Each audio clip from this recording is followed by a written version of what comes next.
Friends, let us continue our discussion on stability of chemical reactors, and in today's class we will look at specific examples to see how we determine the stability and what implications does it have.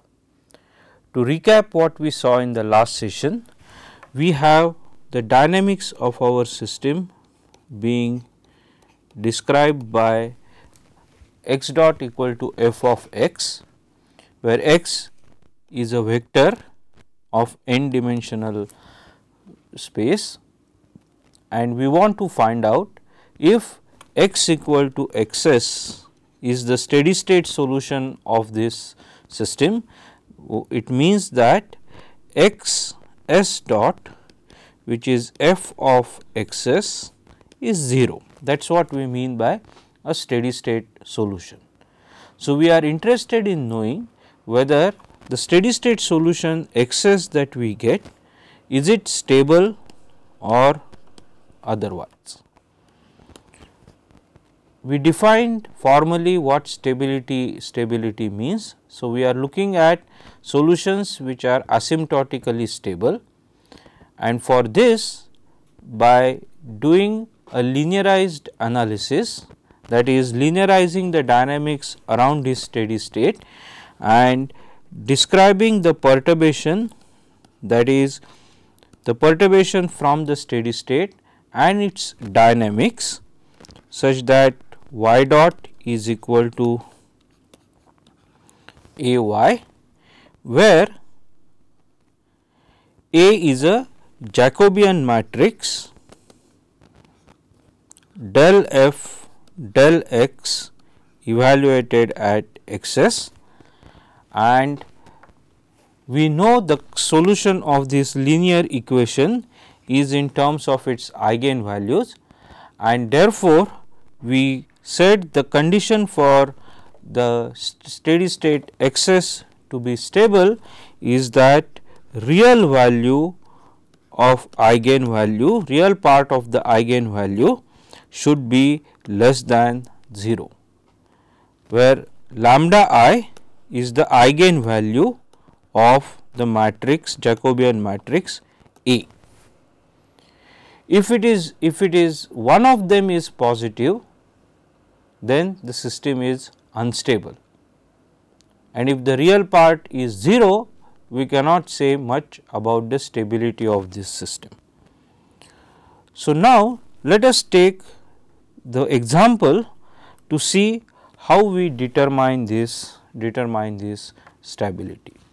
So, let us say that we have a stirred tank reactor which is operated in a semi batch mode. So, we are feeding in some feed, which in this particular case consists of the component 1 at some concentration, and the reactions that we are interested in, or reactions that are taking place, is A1 plus A2 gives rise to A3, then A1 plus 2A3 gives rise to 3A3, and A3 gives rise to A4. Okay. This is an example of an autocatalytic reaction. So, we would like to do some stability analysis for this. So, for this reaction, we are providing A1, there is lot of A2 in the reactor, and we are continuously adding A1. That is our system. So, let us try to write the dynamic equations or mass balances for this. We are going to consider an isothermal system.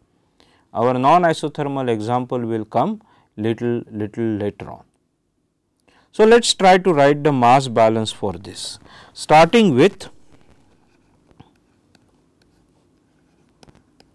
component 1. Now, what is happening to component 1? Component 1, we have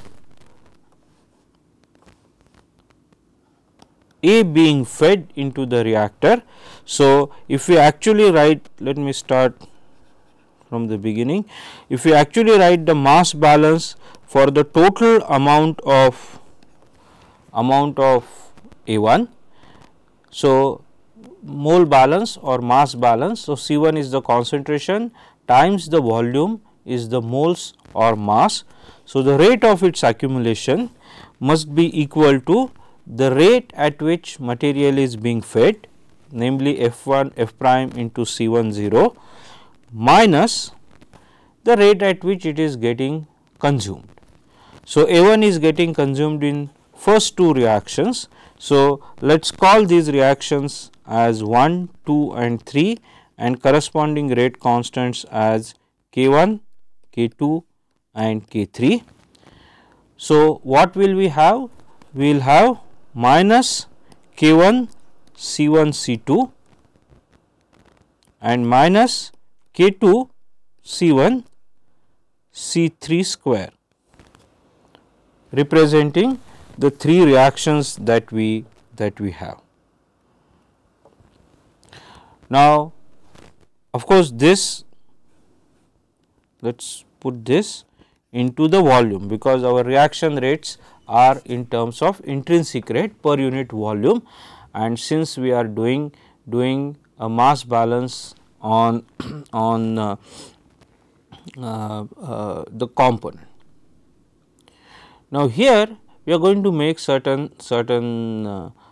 simplification, so that our analysis remains manageable. The first thing we are going to assume is we are going to have lot of A2 in the reactor to begin with large volume. So, when you add some little bit of A1, first we will assume that volume is not going to change significantly, and second we will assume that since concentration of or A2 is present in large quantities, its concentration is large, our reaction, first reaction that we wrote, is a pseudo first order reaction. That means, firstly I am going to assume that volume is fairly constant. So, I will just take out volume out and write dC1 dt, V into dC1 dt equal to F prime C1 0 minus, I am going to absorb this C2 in the assumption that concentration of species 2 is very large compared to all other species. So, its variation is negligible. I am going to absorb that into rate constant and just going to call this reaction as pseudo first order reaction. So, although I am calling it same constant K1, between this step to this step I have just absorbed this concentration K1 C2 into K1, and then we have K2 into C1 C3 square into V. This I am going to simplify a little bit, this mass balance, and therefore, then write dC1 dt equal to F prime by V into C1 naught minus K1 C1 plus K2 C1 C3 square. That is my mass balance for species 1, and with the same assumption I can write my mass balance for species 3, because species 2 I am assuming that its concentration variation is negligibly small. So, what is happening to species 3? Species 3 is getting formed in reaction 1, it is getting consumed or rather formed in reaction 2, because it is getting consumed as well as formed, but stoichiometry suggests that it is formed in excess of what is getting consumed, and it is getting consumed in third reaction. So, if I do the proper mass balance for this now, I can write, now there is no feeding of species 3. So, I can straight away write it is getting produced in reaction 1 and 2 and getting consumed in reaction 3. So, these two quantities are now sufficient for me to describe the dynamics of the whole system, because if you look at C4, it will be simply K3 into C3. So, I need not worry about C4 in my analysis. So, we now have our mass balance equations, which once again for sake of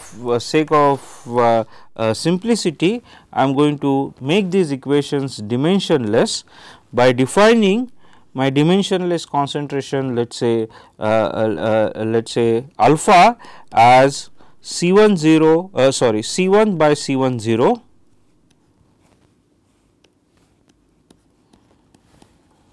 okay, beta as dimensionless concentration of species 3 by C10, then few more quantities mu equal to K3 V by F prime into C10 by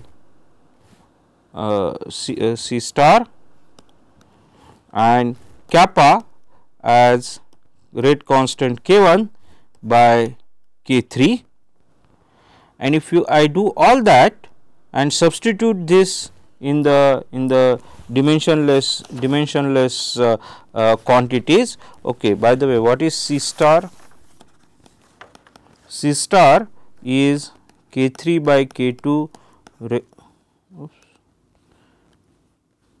raised to half.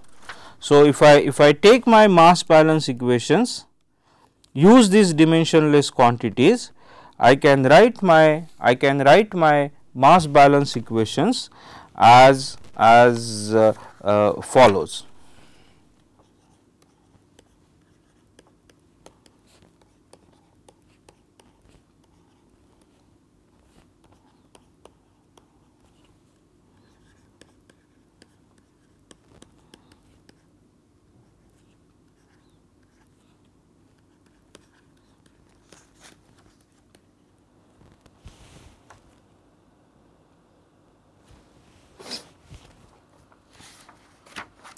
Okay. So, I can write these mass balance equations in terms of these dimensionless quantities, where this kappa is everything is defined in the previous slide. Okay. So, now what I have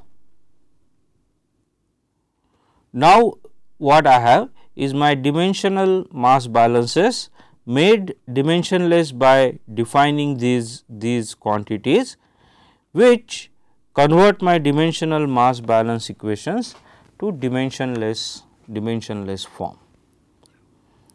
Now, I want to look at the steady state of this. Okay. So, now let's try to map it with whatever general formulation that we have. So, let us first define our state vector, which is our alpha and beta. Okay. Now, its dynamics x dot equal to f of x will have now two components, f1 and f2, which are according to these mass balances mu minus kappa alpha minus alpha beta square, which is my f1, and kappa alpha plus alpha beta square minus beta, which is my f2. So, now I have defined my f1 and f2. So, I need to define my steady state now. So, what is my xs, that is alpha steady state and beta steady state? This is given by f of xs equal to 0, that means mu minus kappa alpha minus alpha beta square equal to 0, my f1 equal to 0, and kappa alpha plus alpha beta square minus beta equal to 0.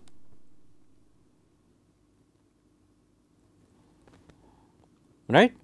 So, if you look at these two, solutions, first I get my, if I add these two, for example, I will simply get mu is equal to beta, or that is our steady state solution beta s, and if I substitute the value of beta s over here, then I will get my alpha, that is, if I substitute for beta s equal to mu, I will get mu by kappa plus mu square is my steady state solution alpha s and beta s. Okay.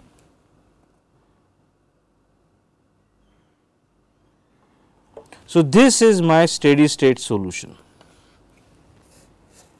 and I would like to know whether this steady state is a stable steady state or unstable, or whatever is the status of that steady state.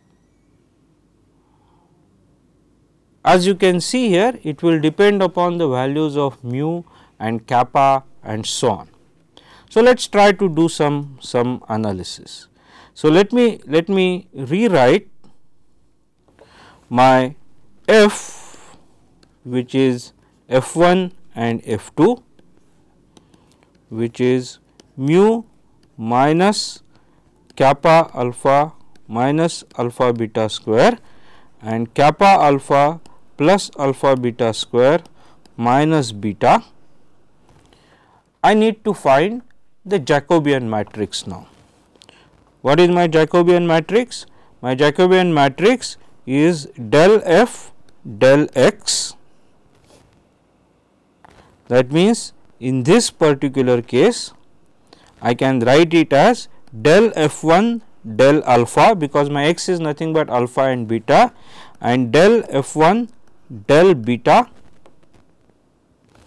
del f2 del alpha and del f2 del beta,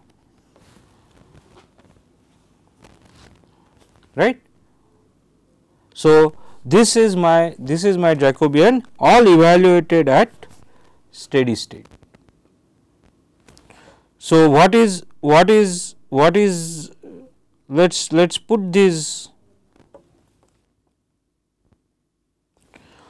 let's put these quantities of del alpha and so on. So, what is our first term?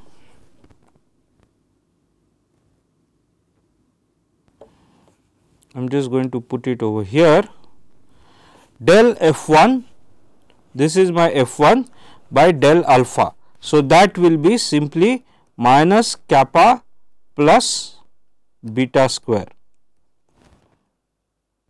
right. That is the first term.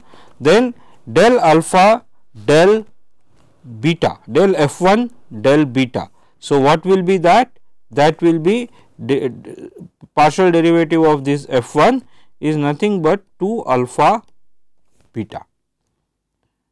Then the second term f2 and del f2 del f1. So, del alpha, sorry, del f2 del alpha. So, that will be just kappa plus beta square, and del f2 del beta, which will be 2 alpha beta minus 1, all evaluated at the steady state value, that is alpha equal to alpha s and beta equal to beta s.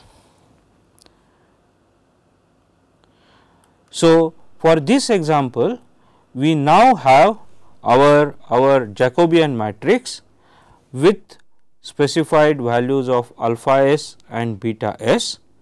So, we need to find out whether that eigenvalues will have real part or positive real part or negative real part and so on. But since this is a two dimensional system, we had only two state variables alpha and beta. Let us try to do some analysis to the extent that is possible. We can't determine the values of eigenvalues probably that easily.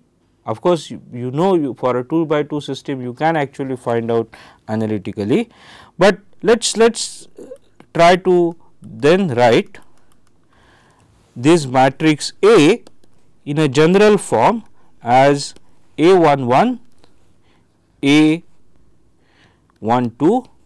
A21, A22,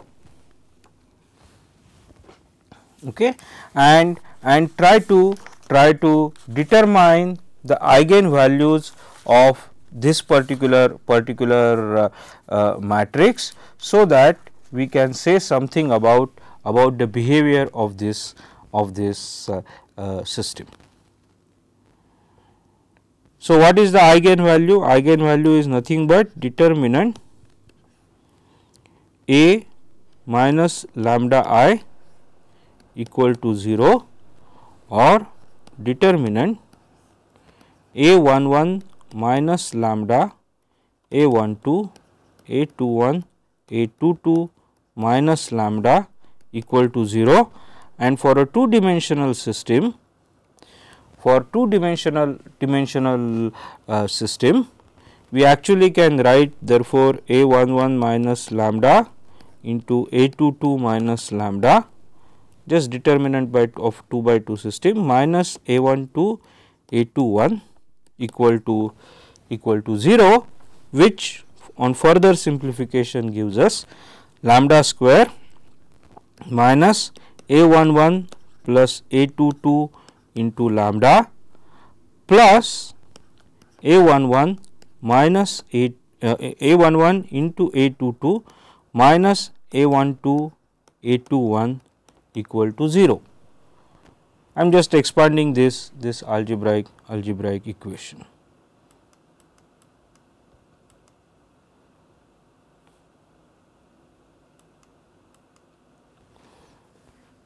Now, if we examine these terms individually, what is A11 and A22?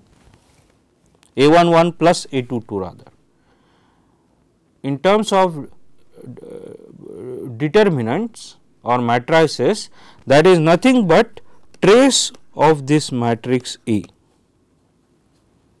or let's trace is just the diagonal element addition. So, let's write it in a proper notation.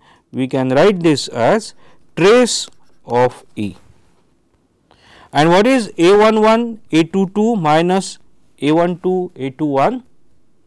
That is just nothing but determinant of matrix A. So, my eigenvalues are satisfying this equation lambda square minus trace A lambda plus determinant A equal to 0. It is a quadratic equation. So, we know the analytical solution to this quadratic equation. So, that is lambda is trace A by 2 plus or minus, or if we write it in a plus or minus square root of trace A the whole square divided by 4 minus determinant A, right. That is a solution of a quadratic equation. Let us write trace A as t. So, this is t by 2 plus or minus square root of t square by 4 minus d, okay, where I am writing t for trace A and d for determinant. Or in other words, whether I for a 2 by 2 system, I know my eigenvalues analytically. So, all I need to do is calculate trace, calculate determinant, substitute these values, and I will know my trace and determinant. If I know my trace and determinant, I know my eigenvalue. So, if I know my eigenvalue, I can write I can determine whether my steady state is stable or otherwise. But let us continue with this analysis little further to see what kind of behavior we can expect for a 2 by 2 system. Okay. Now, what roots this equation will have will be, see, we are interested in only real part of lambda. So, for example, if this second quantity t square by 4 minus d is 0, if it is 0, then whether the eigenvalue is negative or otherwise will be determined by simply the sign of this t. On the other hand, if it is positive, that is t square minus 4 minus d is positive, then we will have to worry about whether this can possibly give you a negative or positive eigenvalue. So, it all depends upon how this t square minus 4 by d behaves. So, let us look at what behavior can we expect by plotting trace A, that is t, on the x axis and determinant d on the y axis. So, if I write t as x and d as y, what is this equation t square minus 4 by minus d? It is nothing but x square by 4 minus y equal to 0. What is this equation? This is actually a parabola. We are familiar with this equation. We may be familiar in the form y square equal to ax or something like that, but it's a same story if you say x square equal to y. I mean that's a parabola. The only difference is we have a parabola which looks something like this. So, this parabola is t square minus 4 minus d equal to 0. So, now let us look at what happens to my eigenvalues depending on the values of my t and d. Now, in this particular region, so let's try to look at that value in more detail. Okay. So, what we are seeing here is the same thing, trace t versus determinant d on the y axis with 0 0 being here, and this is t square by 4 minus d equal to 0. Okay. Now, as we see here, this parabola divides this phase plane into several regions, and let us examine those regions one by one. Okay. Let us first look at this region which is below this side in the positive quadrant. Now, what is a characteristic of this region? Here we see that trace is t is positive, we are on the positive side. And what about t square by 4 minus d? What can we say about that? Now, how do we determine that? You take any point, for example, here. If my d is 0, then I know my t square by 4 minus d is positive, and that must be the case for all the points which are below this, that is this shaded region. So, what is happening here? My t square by 4 minus d is also greater than greater than 0. Okay. If that is the case, then what happens to my eigenvalues? If my t square by 4 minus d is also greater than 0, t is greater than 0, d is obviously positive, we are looking at only positive number. We know that my eigenvalue is positive, has a positive, they are first of all real, because square root of a positive term is a real number, and this is t by 2 plus some positive quantity, where t itself is also positive. That means, one of the eigenvalue is definitely positive,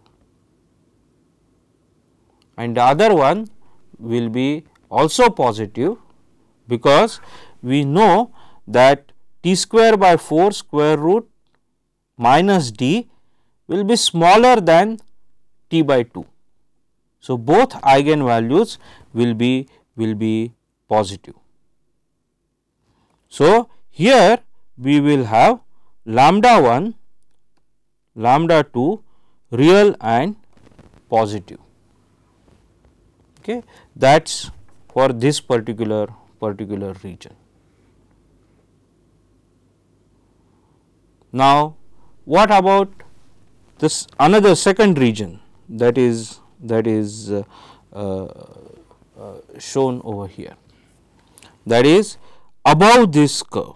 Okay. So, I am now going to use this blue line above this curve, but in the positive quadrant. What is happening to t square by 4 minus d in this region? This must be less than 0, because it is above this point, and easy to check that. Take t value to be 0 any point on this axis. What will happen? Any point on this axis, t is 0, d is positive. So, we have value which is less than 0, right. If this is less than 0, that means square root of that is a complex number. So, the eigenvalue real part will be determined simply by the magnitude of t, and what is happening to the magnitude of t here, that is positive, or the sign of t. What is happening to the sign? So, we have here once again eigenvalues are complex, but real part is positive for both the eigenvalues, right. So, once again real part of lambda is greater than 0 here. By our definition of stability of a steady state, if I have real part greater than 0, then the steady state is stable. So, both this blue region and red region, the steady state is unstable. Okay. What happens if you come to this region?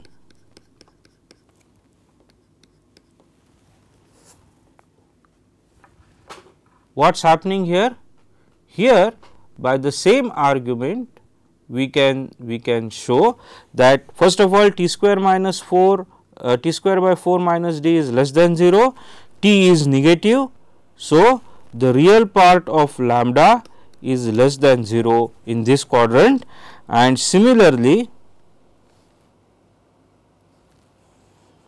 here also t is negative, this is greater than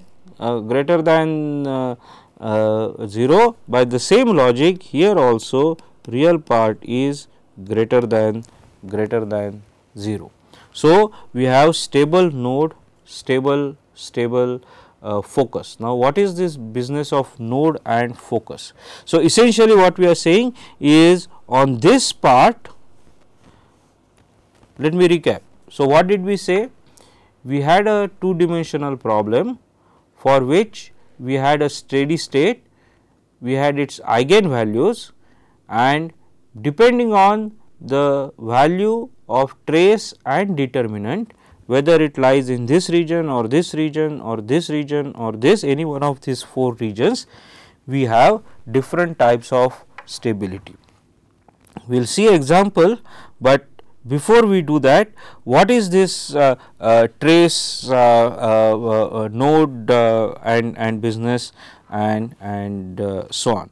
So, here is the extended version. So, now what happens is this node or spiral or focus, these definitions are given or nomenclature is given based on how will be the response of the system to the perturbation. So, what is, remember we are looking at y dot equal to a y. So, if I give some perturbation y of 0 as delta, how that behavior will look like. Just in the previous slide we saw that this was an unstable region. So, here the response of the system is to go away from the, so steady state is my 0. So, this is how the response looks like, it is called stable unstable node. For this as a steady state, if I give small perturbation, the response is spiral in nature. It is unstable, it is going away, that is my perturbation is getting magnified, it is going away from the steady state, and therefore, it is unstable spiral. For this particular region, this is the steady state, my response is a stable spiral, it is a stable steady state, asymptotically stable. So, any perturbation actually tends to die down and we get to the original steady state, but in a spiral manner, and this region is where real part of alpha is less than 0, we have stable node.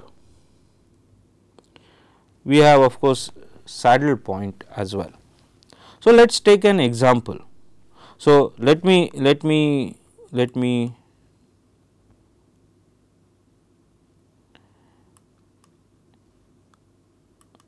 just recall, that what we had got was, this is our steady state solution, this is my steady state Jacobian evaluated at steady state. So, we see that it all depends on this value of parameter mu. So, if you fix the value of kappa, what steady state I get will be determined by this mu, and which in turn will determine my Jacobian matrix and the trace and determinant, and therefore, the eigenvalues.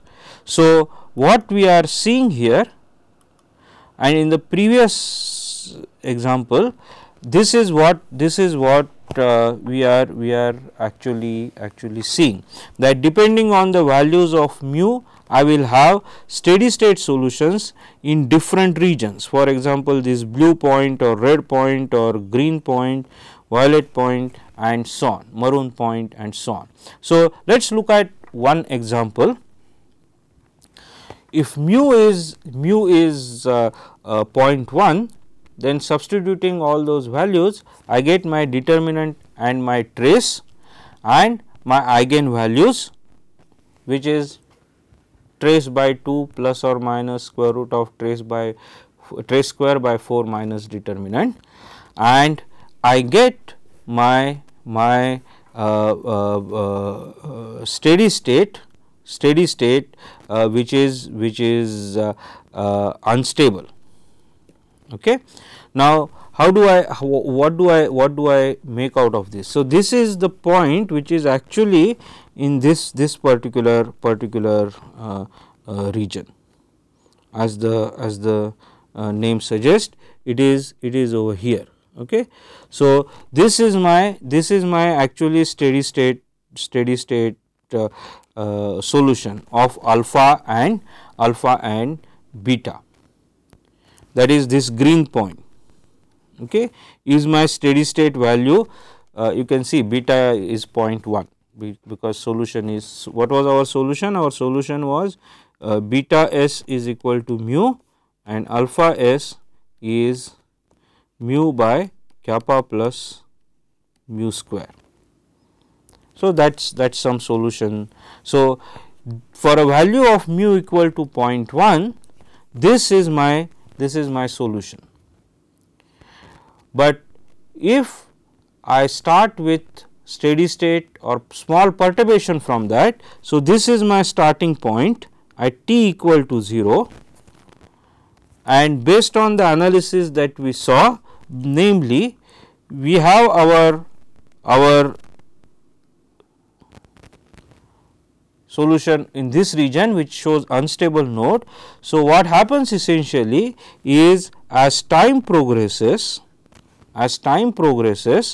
instead of going towards the steady state, we are actually moving away from the steady state. So, this is my trajectory, we are actually moving away from the steady state, and that is what is meant by unstable node. So, we do not go towards the steady state, but we rather we move away from the steady state. Now, let's look at the behavior of alpha and beta in the phase plane, and this is how the behavior looks like. We are actually moving away from the steady state.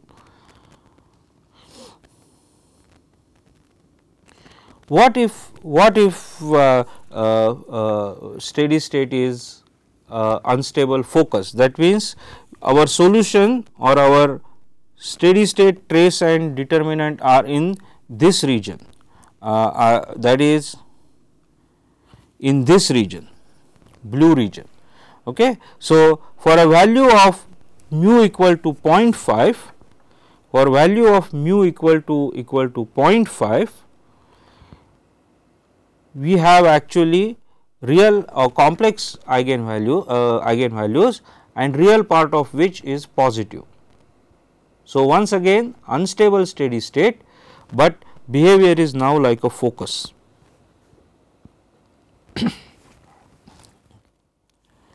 So, this is my green point is my, again the same plot, alpha and beta versus time.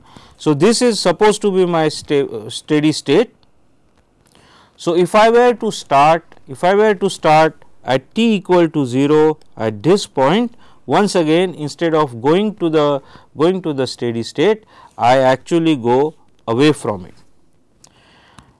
Seen in this phase plane of beta versus alpha,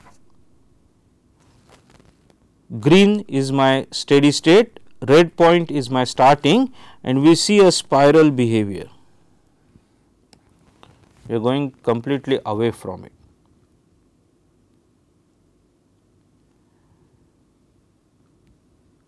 But this also brings us to another idea, which actually I want to show it with this particular figure.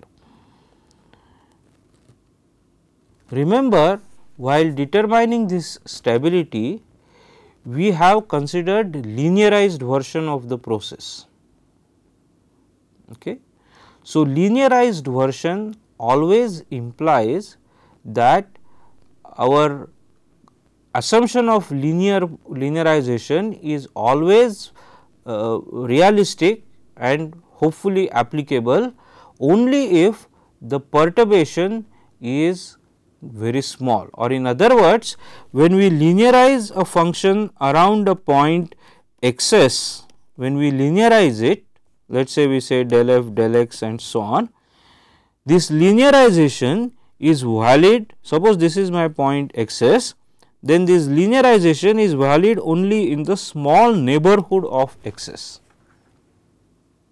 What it implies is this idea of stability is strictly applicable only if we are considering small perturbation from the steady state. We can only confidently comment on the behavior for small perturbations. If perturbation is large, we never know what kind of solutions we will get. And this is actually illustrated in the next plot. See here what I have shown is two different behavior. See, for that perturbation I can generate the response of alpha versus time and beta versus time in two different manner.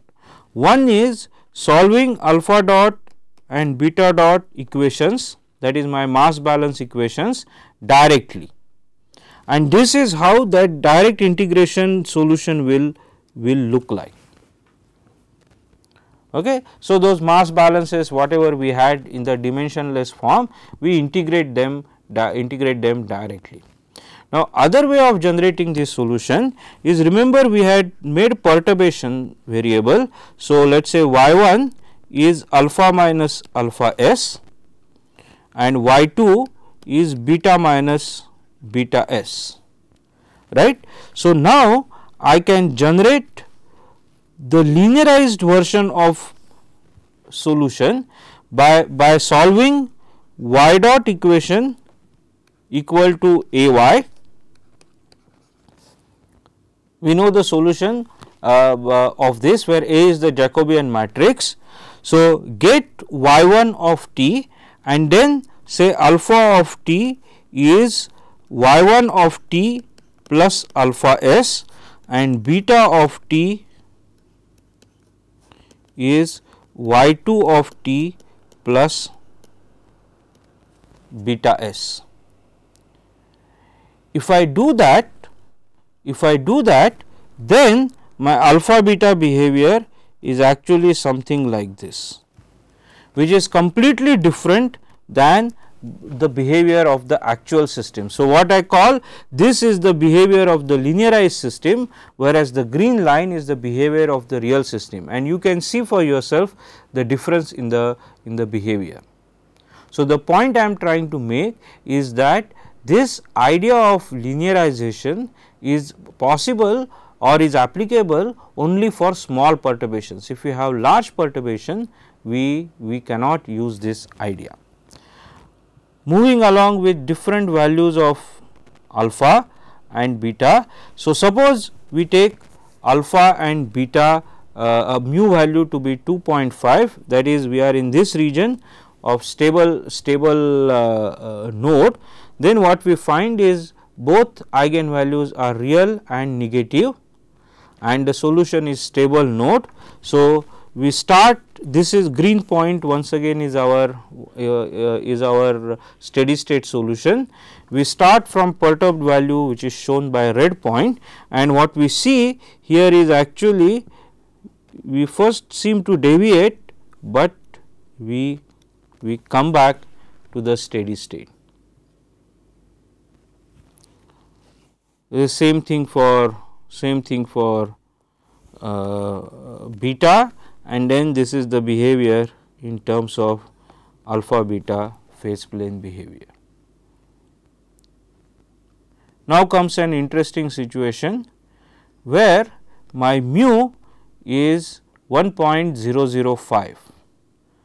So, actually we are, if you look at our solution over here, if my mu is 1.005, then it turns out that my trace is 0 and I am at this particular point.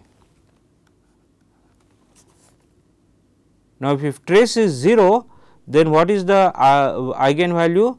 The real part is 0 and we have complex eigenvalues with plus or minus I, and the behavior is what we get is a limit cycle, or which is shown here.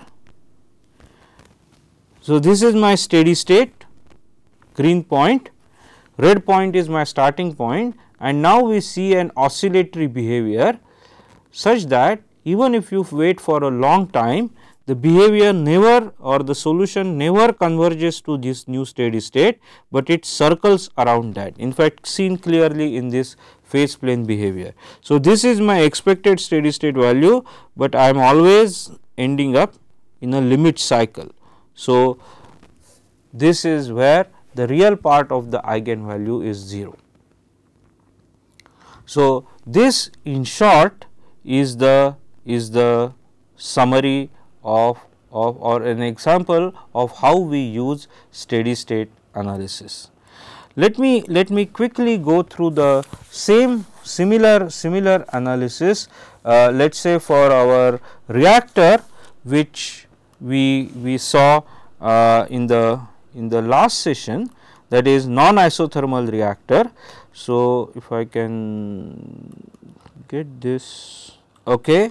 So, this was our example, we went through this example last time, that is our non-isothermal CSTR, and these are our x, that is vector x, which is dimensionless concentration x and theta, our dynamics, which we define as F1 and F2, where my F1 and F2 are this particular matrix, and then we have this del F1, del x, del F2, del theta, and so on. So, now if I write my stoichiometric matrix using all these quantities F1, F2, and so on, I will get my Jacobian matrix as 1 over k naught tau r plus r1,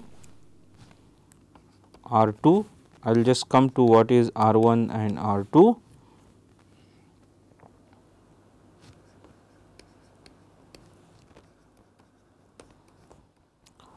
This r1 is nothing but del r del x, and r2 is nothing but del r del theta. Remember, r is our reaction rate. So, this is my notation. So, I have this particular matrix. So, again what is the trace E, that is T for this, is nothing but addition of these two quantities. So, which is 1 minus k naught tau r plus r1 plus b r2 minus q r2, and I will have determinant of A, which I can write by doing some simplifications as 1 over k naught tau r into q r2 minus b r2 plus r1 q r2 k naught tau r. And if you recall, what should be our condition for stability? Our trace should be negative and our determinant should be positive. That ensures that my steady state is stable. So, now if we use the steady state information, that is steady state when this quantity is F1 and F2 are 0, and if I use all that, then it turns out that this particular condition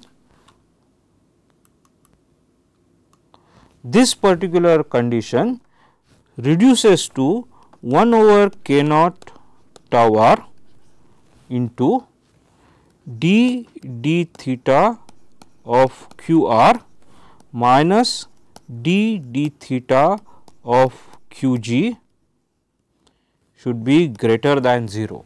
If this condition is satisfied, then my steady state is stable.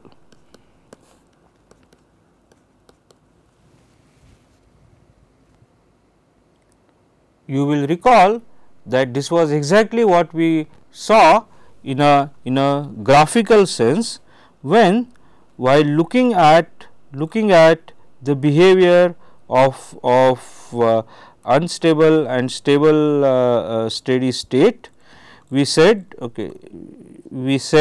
that let me let me just redraw these figures.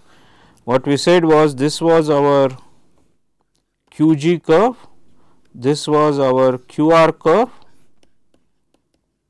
and we said at point 1 and 3 are stable, this is unstable, right.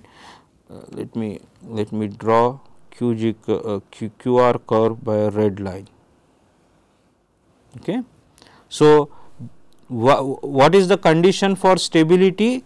We said that the slope of the heat removal curve with respect to temperature, what is this? This is against theta, with respect to temperature should be higher than the slope of heat generation curve, which is precisely what is happening at point 1 and 3, whereas this condition is violated at point 2. Slope of this blue line is higher than the slope of the red line, and therefore, we find that this steady state is unstable. So, with this we will conclude our discussion on unstable or stability of the steady state. Just to recap, what we saw was we have a dynamic system and we have a steady state solution for this dynamic system.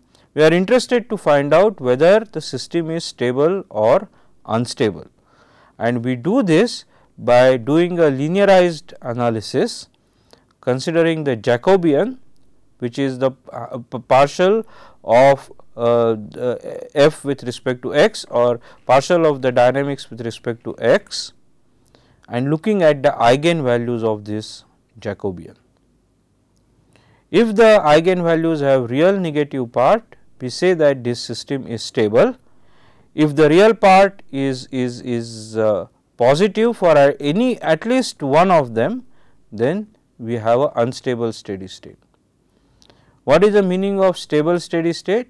In a simple word, a stable steady state is a one where if we introduce perturbation to this stable steady state, these perturbations die down as time progresses, whereas unstable steady state is a one where perturbations simply expand. Practically, it implies that without any control system, we will never be able to reach unstable steady state, whereas same is possible for a stable steady state. Thank you.